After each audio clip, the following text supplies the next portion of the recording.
Favorite film of all time? The Cat in the Hat. The Cat in the Hat. You know what? What? I've never heard that.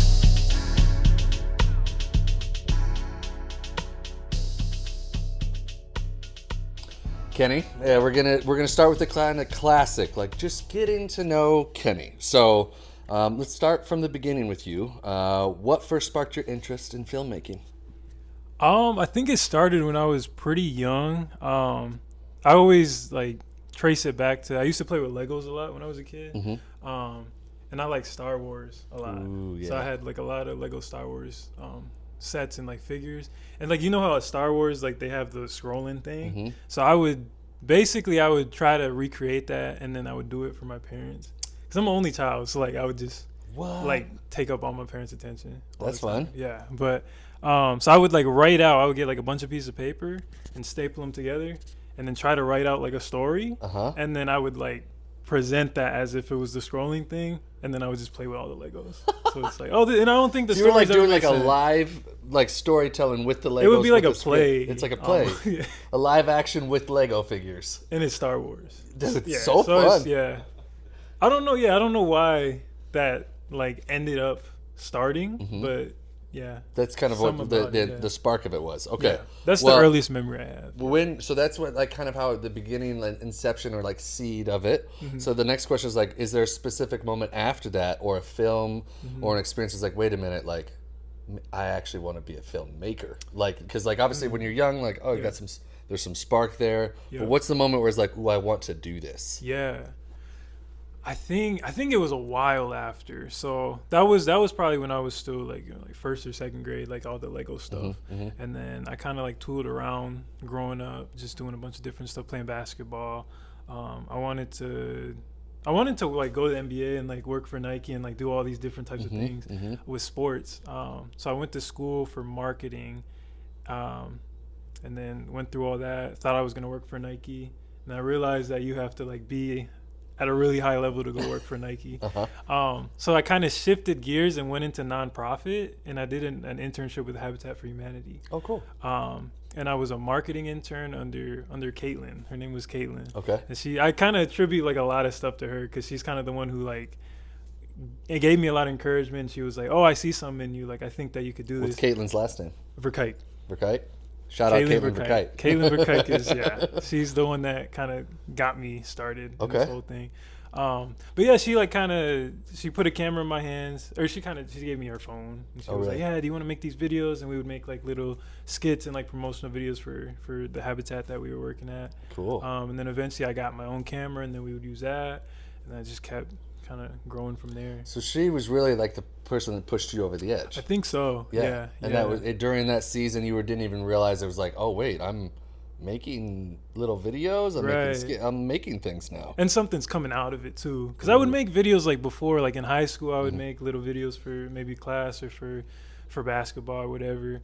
But it never really led to anything. It was just like, we're making it for fun. But this was the first time where it had some kind of a reward and a purpose. Okay. And like, I'm assuming like a lot of this was like content on Instagram or like YouTube or that kind of stuff. Exactly that, yeah. So when was the transition for you over to like, oh, I'm like doing client work? Like when did you first start doing that kind of thing? So after Habitat, I went to... there was like a transition period, because I graduated college, right? Okay. And then I was working at Target, kind of just saving up money. I ended up going to Colorado, moving to Colorado in 2022. So this is post-COVID or like at the tail end of COVID? Yeah, okay. Yep. So coming out of COVID, I just graduated, and I was like, oh, I don't know what I want to do.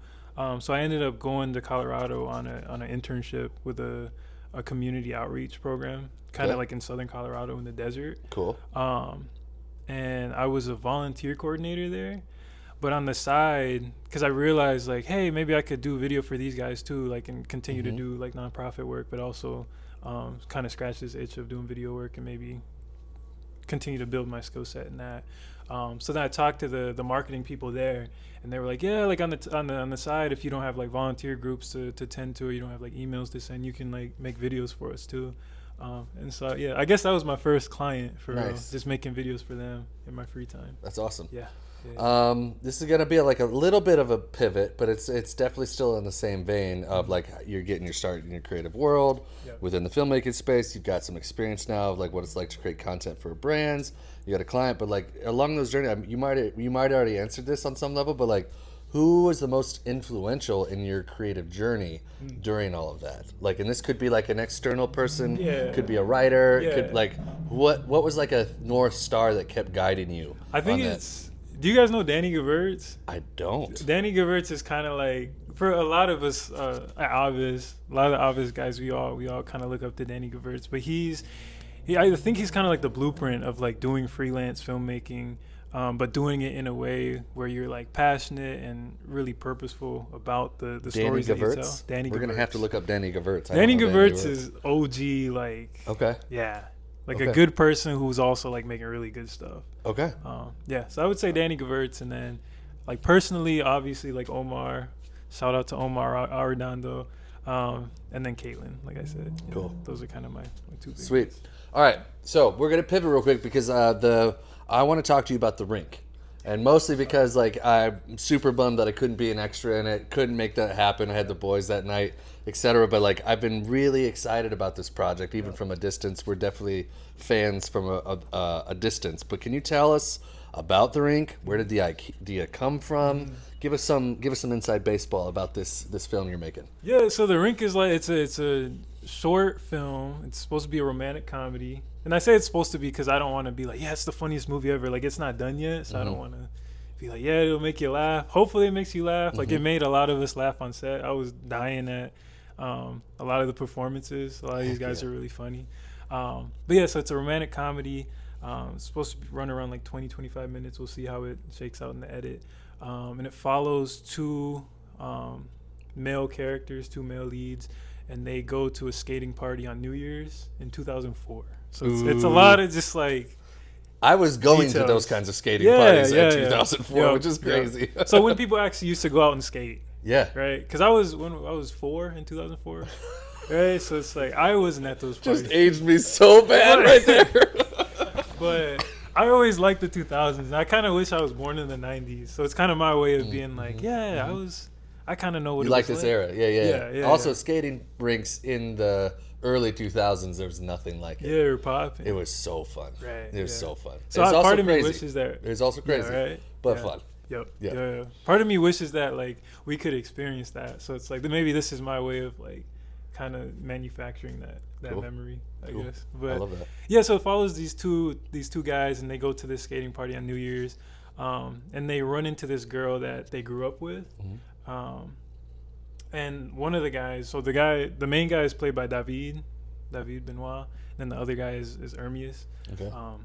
But David's character sees this girl that he always had a crush on growing up with, and they kind of just lost touch over the years. What's more romantic than seeing a long lost lover at a skating rink? In 2004. I gotta invite that person out to like let's hold hands and go around the rink. Yeah. And not to spoil it, but that's kind of how it ends.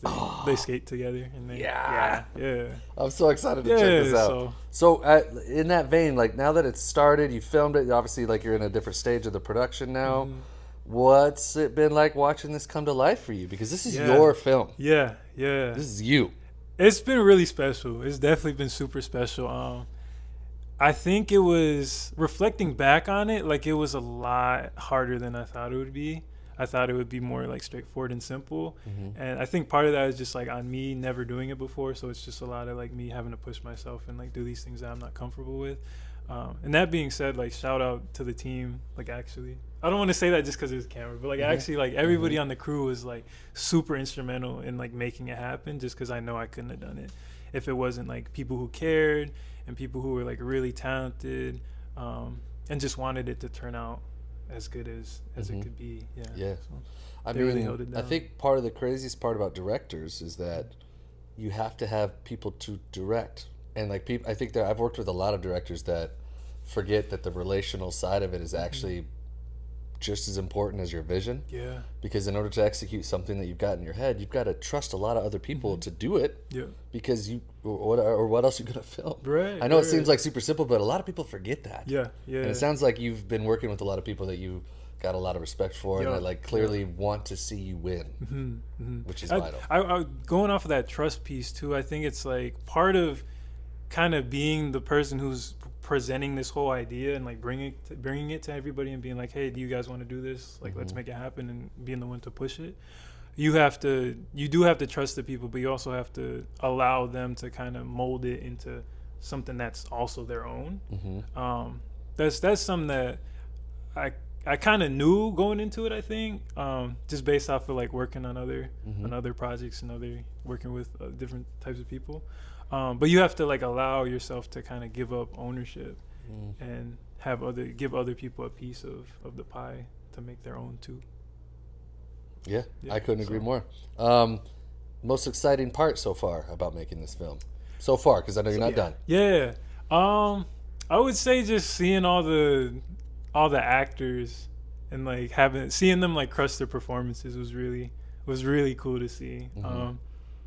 I don't know. I feel like 2 days. It was 2 days production, right? It or was 4. Oh, 4. And we have another day tomorrow. Oh, dude. Then we're done. But tomorrow we don't have any. Tomorrow's just a pickup for like B-roll. Okay. Yeah. Okay. So it's a little bit more laid back.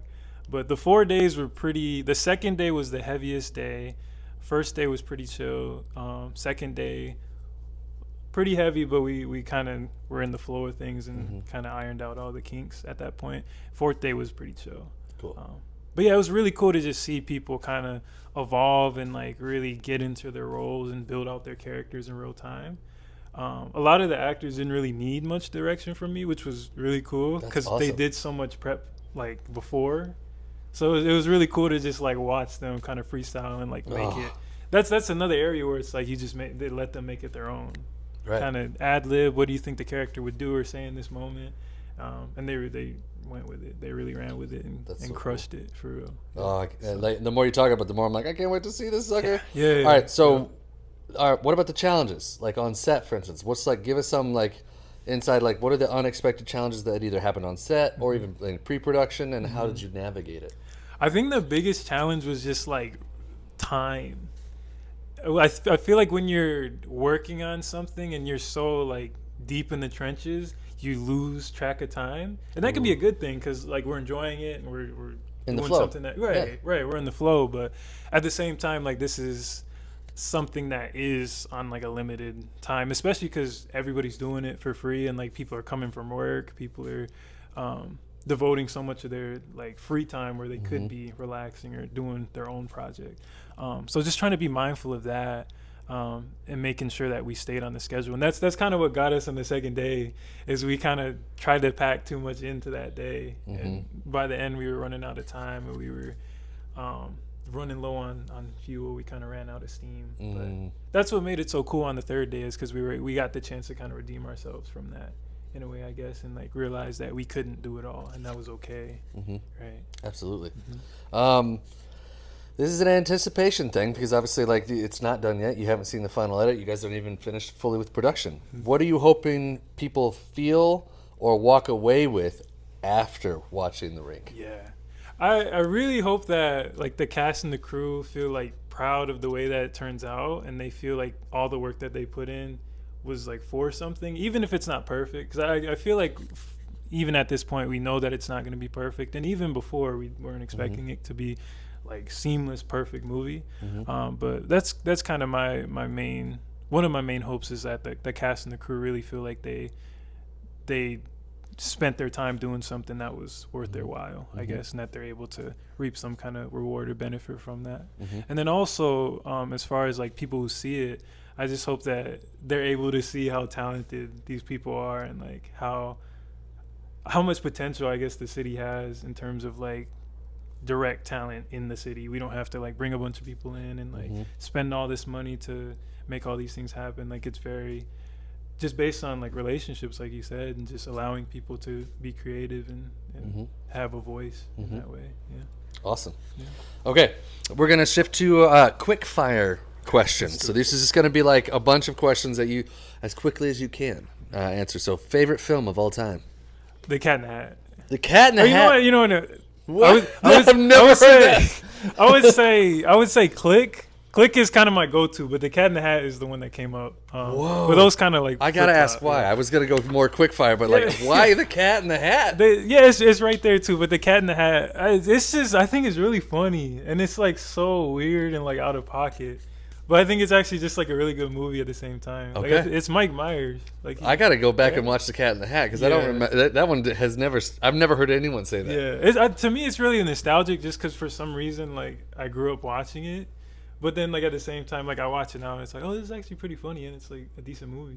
Okay. All right. It looks like we all gotta watch the Cat in the Hat. All right. Favorite director. Favorite director. Sean Baker. Okay. Sean Baker, the dude who did the Florida Project. I don't know if you guys have seen the Florida Project. He did Honora, which just came out. Yeah, I really You have a like poster over there. Yeah, we have Florida Project over there. Yeah. I would say Sean Baker. I really like Steven Spielberg too. I think he's like a classic. Yeah, I was gonna say Steven Spielberg is he's not prolific at all. No one knows who that is. Yeah. But he's coming up. Yeah. All right. Favorite local restaurant.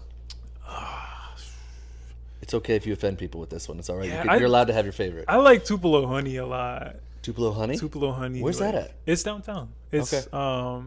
Where is it? It's across from Sundance. Oh, okay. Yeah. I haven't eaten there yet. No? It's good? It's very good. Okay. It's very good. I think they're a franchise, but the one here is very good. Okay. Like yeah. Favorite local spot to write or brainstorm? Midnight Express. The Over one next to Grand Valley? Yeah. The one kind of like in the area about the Y. Mm-hmm. Yeah, that's the spot. It gets really busy. But it does get busy. In the times where you're able to like find a seat, I don't know, I enjoy it. I think it's a really nice open space. Cool. Yeah. Favorite camera? Sony FX3. I think that's kind of our go-to. That's been our workhorse for a long time. It's gotten us pretty far. Mm-hmm. Yeah. So. Mm-hmm. Cool. Yep. One piece of gear you can't live without on set, and it can't be the Sony. Ooh. Can't live without. I guess an SD card. That's a very safe answer, but also that's great. Yeah. Okay. Dream collaborator, dead or alive? I was talking to Miguel about this yesterday. But I want to make a music video with Jessie Reyes. I think that'd be really cool. Do you guys know Jessie Reyes? I don't know Jessie Reyes. She's a singer. She's like my favorite musician. Okay. We're going to see her. Messi and me are going to see her next month. Oh, so cool. In Detroit. But yeah, I think making a music video for her would be. Well, we're putting that out really in the cool. universe. Yeah. The Kenny wants to collaborate. Yep. You should be on that. We'll see. Cool. All right. Go-to snack during editing sessions. I like grapes.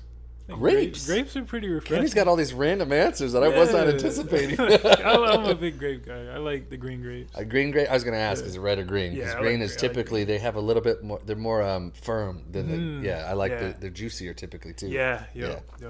Cool. What do you want to be doing in 5 years? I think in 5 years, part of me wants to like get into teaching at some point. So maybe in 5 years, like be teaching, hopefully have a family, be starting a family, with Messi, be in like a more stable place financially. Yeah, just continuing to just like be around people and have fun. Yeah. Okay. Now we've talked about kind of like intro, how you got here, the film that you're working on, some quick fire questions. Now I want to talk about filmmaking in Grand Rapids specifically. So, what's it like building a creative career for you in Grand Rapids? Yeah. It's been fun. I think it's been fun. I feel like I'm really lucky because I got, I don't know, I got a really nice hand up from Omar and the guys at Aves. I feel like that was like a really special opportunity, and that kind of put me on like a faster track, where I didn't have to do everything alone and like figure stuff out on my own. I feel like I was doing a lot of that, especially when I was in Colorado, kind of fiddling around and like figuring stuff out. But it was nice to be able to come here and get connected to that community. Did you guys go to high school together? How did you and Omar met? This is kind of wild. So I met Miguel basically when I was gonna come back from Colorado, because I was on a 3-month kind of like living plan, so I had to come back or like renew my thing down there. And by 3 months, I was ready to come back. You're like, I'm done. Yeah, there's nothing to do down here. So I was getting ready to come back, and basically I was like, oh, I don't know what I'm gonna do when I get back. Maybe I should like try to set myself up and like get some freelance gigs going. That way I'm not just like coming in and just like scrambling. So I sent a bunch of like cold call type of emails out to just like a bunch of like nonprofits out here in Grand Rapids. And then one of the people I emailed was the United Way. I guess this is kind of separate, but so I emailed the United Way, and they're the ones who got me connected with Cole.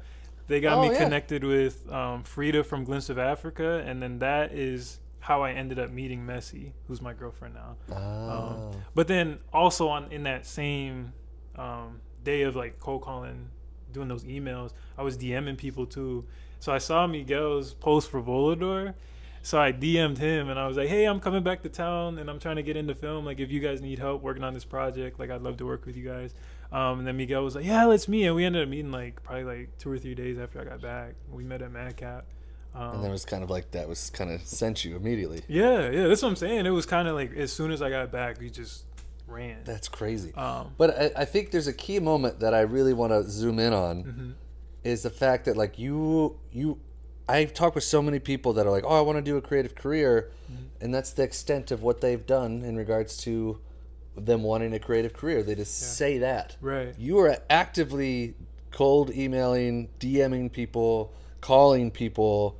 You are an active participant in regards to your establishing your own creative career, which I think I cannot tell you the number of people that I've talked to that are like, oh, I really want to do X, Y, or Z, but then they don't do anything. Yeah. But you were definitely someone that's like, oh yeah, I was DMing it. I'm sure it was a lot of people. I'm sure there's plenty of people that you're still on unread right now in regards in their DMs, but you jumped right in and actually established yourself.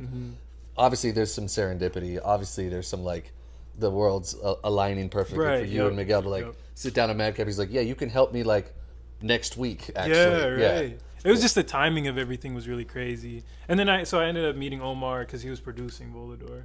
So we met on set and then kind of went from there. Oh, but it's just the way that things like ended up panning out is like really wild to like look back on, because it's like we're here now. How long ago was this now? This was in 2023 too. So 2023 was a pretty wild year, I guess, looking back. But it was at the end of 2023, and then I started working full time for Aves beginning of 2024. So things happened very quickly. But yeah, I don't know. It's really cool just because I think that a lot of things are like possible. Like things are very much like in reach. I guess that's what that taught me, is like if you want to do something, you might as well try and like go for it and see what happens. And when you see what happens, like, or when you go for it and like waiting to see what happens, something usually does happen. I guess. So that's really amazing. cool. All right, do you feel there's a strong support system here for filmmakers in Grand Rapids? I would say so. I think so. I think it's in pockets. So you kind of, it's a combination of like getting lucky and then being open and receptive and kind and just all these different things, so that you can meet the right person and they'll get you connected with the right people, send you in the right direction. But I would definitely, just from my experience, we have the Nito now. So we got Nito, we got GRMI-Fi. That was another place where we met a lot of our friends now. There's tons of production companies too, so I'm sure that I don't want to speak for them, but I know like if you reach out to certain places, like maybe they're looking for interns, maybe they'll connect you with somebody else and send you in that direction. But yeah, it's really just about getting tapped in with, and I guess speaking on like everything being in pockets, like there are pockets, but a lot of them are overlapping and a lot of them are connected. So it's, if you can get into one pocket, that could very easily lead into all those other ones, and then you're kind of part of the ecosystem at that point. 100%. 100%. What resources, spaces, or support do you think Grand Rapids is missing when it comes to helping young creatives grow? Resources. I would say maybe. I don't really know off the top of my head, but I would say, because I know we have a lot of like co-working spaces. Obviously, we got Nito. Shout out Nito, the Urban Nest. Pull up anytime. It's across the street from Catholic Central. But so we got places like that coming up. We got GRMI-Fi, obviously. So these spaces where people can come together, and get connected with the right people and places so that you can get the resources that you need. I think like financially and like in terms of like trying to get funding, maybe that's something that's missing, and that's something that holds a lot of people back, is like not having the means to make the things you want to happen in the way that you want them to happen. So maybe that, but at the same time there are like ways to get grants, and maybe it's just a matter of like accessibility and knowing about those things. Yeah, it's mostly like an information realm. Like, yep. I think so. Cool. All right. I think I already know the answer to this next question, but I'm gonna ask it anyways, mostly because of like how you've already shouted out Nito. If you could design your dream creative hub or support system in the city, what would it look like? I think it'd be Nito the Urban Nest and Obvious Films production company. Those I think it's like a really open and like fun space with people who are like really intentional, and they care a lot, and at the same time like they work hard and they're like ready to get their hands dirty and get stuff done. So shout out all those guys. Shout out Rico, David, Kazari, Miguel, Avi, Omar Shafi. Yeah, and the best part about this is all very new and fresh. Yeah. Like this is like Nito's been open 3 months? Yeah. So it's pretty cool. It's moving fast. It is. And that's something too. Is like a lot of these things move so quick. Yeah. Like it's like you think about it, catch and the wave, like, get on it. Yeah, and it goes. Shout out to Cody Maverick. I don't know if you guys know Cody Maverick. I don't think I know from Cody. Surf's Up. Oh yeah, it's like that. Yeah, catch the wave. I knew that was you. Literally, he does say catch the wave. I know what you're talking. I was like, wait, what are we talking about? Yeah, that's good. Okay. This is a soapbox moment, and I want you to actually feel free like you're on a soapbox, because we want your actual strong opinion, and I want you to look right in that camera right there. Okay. So, you're a dreamer. It's very clear. A lot of people are afraid to let their dreams lead them, but you're not. What do you say to those people? How do you continue to dream big when the odds and the resources don't always feel like they're in your favor? What do you need more of? What do you wish people understood? And what would real support from your city actually look like? So this is your moment to like, hey, how would you follow your dreams with what you want to do in this city? Yeah. How do you follow your dream? Well, so this is what's cool. We actually just got back from Disney. So they had like a whole thing about Disney World. Or at Disney World, they have like their fireworks show. And you got it over there. But they said at the end of the fireworks show at Disney World, it said, "Let your dreams guide you. Reach out and find your happily ever after." So Disney's kind of like, they manufacture all that and like this and that, but being there, it's really cool because you're like surrounded by so many people, and like you're all kind of living through this experience. Like, oh, there's these fireworks, and like we're all experiencing this type of magic. So it was cool that they kind of end the whole show with that. It's like you're kind of in charge of your reality and like what happens to you. But I would my take on that is kind of like, I also think it's just important to have like a why behind what you do, no matter what it is, whether it is like a creative thing or not. And I think that if you have that why, that's the thing that's going to push you. If you have like a strong sense of your values, what's important to you, you have a strong sense of like where you want to end up going and like what your goals are, those things will kind of guide you. So it's not necessarily about like, oh, I have this thing that I have to like express creatively, and like I have to take this experience and like it has to have this type of output, and I have to make this art piece or this song or this movie or this video. I think it's just a matter of like really reflecting and like talking with yourself, and thinking about like, okay, I feel this way. Why do I feel this way? What do I want to do with that? Whether or not you want to do anything with that, and either way, it's okay. I think at the end of the day, like you always have to have like that intentionality behind that. And if you have that, that'll kind of push you in the direction that you're meant to go, whether that leads to something or not. So I think we do all have dreams, but at the same time, like I think it's okay for dreams to be dreams, and I don't think that there should be like a pressure, because I feel like at the same time there is sometimes a pressure where it's like, oh no, like we all are creatives, like we have to create these things and do these big things. You got to make a feature film at some point if you're like in the film space, and it's like maybe that's not what some people want to do. Maybe some people are fulfilled working on films, and you want to be a gaffer, or you want to be a grip, and that's the thing that's your why. It's like, oh, why do you want to just be a grip? You don't want to make your own film. It's like, oh, I enjoy helping other people create their own things. So kind of just being real honest with yourself, and just knowing where you stand in certain areas. Not to say that it's a ladder, but just like knowing where you stand in the whole space and like really owning that and like knowing that it's okay, I guess. I think that's wonderful. I have some follow-ups now based off of everything you just talked about, and we're almost done. Just so you like literally crushed so far. When it comes to pursuing, I'll start here. Your why. Yep. What is your why behind making things? I think. See, I think my why is just like the way that I think about film and the career that I'm in currently is our job is to create, not create necessarily, but in a way create, but then also just capture memories. And my why for that is because I would want to be able to show my kids and my family one day, like, oh, this is what I did. Oh, I was at this place and I got to film it. And you kind of get to live through the screen, like what that was like. And just kind of show that type of empathy, create that type of empathy, curate that type of empathy.